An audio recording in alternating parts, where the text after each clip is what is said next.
ዕለት 21 ሰነ ህንጸተ ቤተ ክርስቲያን። በስመ አብ ወወልድ ወመንፈስ ቅዱስ አሐዱ አምላክ። ዕለት 21 ሰነ በዛ ዕለት እዚኣ ናይ አደና ቅድስት ድንግል ማርያም ወላዲተ አምላክ በዓላ መዘከርታ እዩ። በአን አዳምን ዘርኡን ድሕነቱ ኮነ። ከመውን በዛ ዕለት እዚኣ ብስም እግዝእትነ ማርያም ኣብ ኩሉ ዓለም አብያተ ክርስቲያን ዝተሃንጸሉ እዩ። ቅድሚ ኩለን አብያተ ክርስቲያናት ምህናፀን ብዘመን ሐዋርያት ንሳ ጥራሕ ቤና ነበረት። ንሱ ድማ ባርናባስን ጳውሎስን ኣብ አሕዛብ ወንጌል ምሰበኹ ንዑ ምስጋና ይኹን ብስብከቶም በእዳዎም ብጎይታና ኢየሱስ ክርስቶስ አመኑ። ሽዑ ህንፃ ቅድስቲ ቤተ ክርስቲያን ኣይነበረትን። ቁርባን ምስጢራተ ቅድሳት ከቕርቡ ከለው ኣብ ገዛውቲ ሰባት ቀዲሶም እዮም ዘቕርቡ ዝነበሩ። ብድሕሪዚ ጳውሎስን ባርናባስን ናብ ጴጥሮስን ዮሐንስን ሐዋርያት ብዛዕባ ህንፀት አብያተ ክርስቲያናት መልእኽቲ ለኣኹሎም። ንሳቶም ግና ንሕና ብዘይካ ናይ ጎይታና ምኽርን ፍቓድን ዋላ ሓንቲ ኣይንገብርን ኢና። ንስኻትኩም ከኣ ነቶም ኣሕዛብ ሓደ ሱባኤ እናጸለዩ ክጾሙ ኣዝዝዎም። እግዚአብሔር ከኣ እቲ እትገብርዎ ክገልጸልኩም እዩ በልዎም። ሽዑ ነቶም ኣሕዛብ ክጾሙ ኣዘዝዎም። ንሳቶም ከኣ ምስኦም ጾሙን ጸለዩን።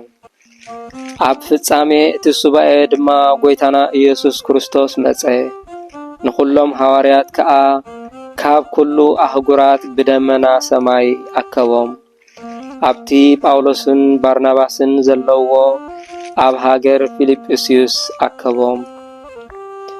ጎይታና ድማ ባረኾም እሞ እዛ ዕለት እዚኣ ብስም ማርያም ወላዲተይ ቤተ ክርስቲያን ክትህነጽ ዝሰመርኩላ መዓልቲ እያ በሎም። ካብኡ ናብቲ ናይ ዓዲ ምብራቃዊ ወገን ኣውፅኦም እሞ እታ ቤተ ክርስቲያን እትህነጸላ ቦታ ኣርእዩ መሰረታ ወሰነሎም። ሽዑ ኃይሊ እግዚአብሔር ምስኦም ኮነ እሞ ክሰርሑ ምስ ጀመሩ እቶም ኣእማን ከምዚ ዝመክኽ ሽምዓ ኮይኖም ክሳብ እቲ ህንፃ ቤተ ክርስቲያን ዝፍጸም ይሰሓብሎም ነበሩ። ሽዑ ስርዓታ ተፈጺሙ መሰዊኢ ኮነ። ንዋየ ቅድሳት ተቐረበ። ብድሕሪዚ ጎይታና ኢዱ ኣብ ልዕሊ ርእሲ ጴጥሮስ አንቢሩ ኣብ ልዕሊ ኩሉ ዓለም ሸሞ። ኩሎም ሰማያውያንን ምድራውያንን ድማ ይግብኦ ይግብኦ ይግብኦ ንጴጥሮስ ሓለቓ ኩሎም ሐዋርያት ከምኡ እውን ክሳብ ኩሉ ወሰናስን ዓለም መራሒ ክኸውን ይግብኦ እዩ ኢሎም ዓው ኢሎም ጨርሑ።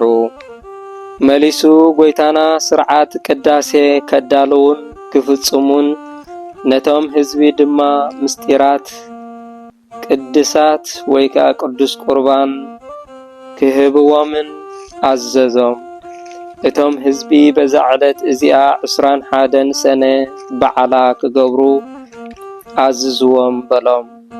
ብድሕሪዚ ጎይታና ብዓብዪ ክብሪ ንሰማይ ዓረገ።